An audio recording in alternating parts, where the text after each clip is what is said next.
Bilan du mois de juin, petit mois, mais de très belles découvertes. J'ai commencé le mois en lisant Oakridge Campus de Tamar Saborido. Moi qui pensais me lancer dans une hockey romance toute basique, j'ai finalement découvert une histoire qui mêle parfaitement clichés du genre avec des thématiques beaucoup plus fortes. On suit dans cette histoire Brooke Green, une ancienne patineuse qui veut juste faire profil bas et passer une année tranquille, mais c'était sans compter sur Ashton Kingston, alias King, un hockeyeur qui représente tout ce qu'elle déteste. J'ai adoré leur dynamique, leur évolution et évidemment tout l'aspect Fang Family et Campus est un vrai plus. Je ne peux que vous recommander ce roman, il était excellent mais par contre faites très attention trigger warning.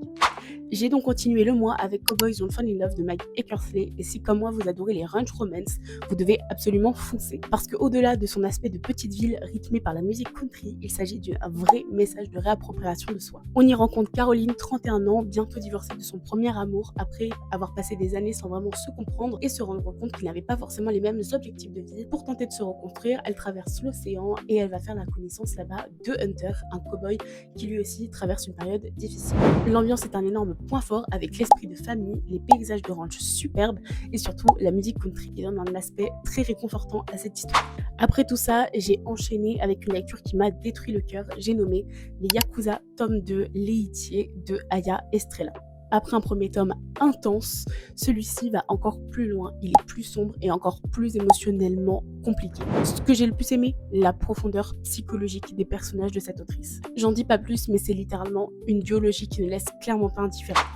Imaginez quitter Paris et tout ce que vous connaissez pour partir en Italie avec un aller simple, reprendre une exploitation de pistachiers qui n'est plus en marche depuis une bonne centaine d'années.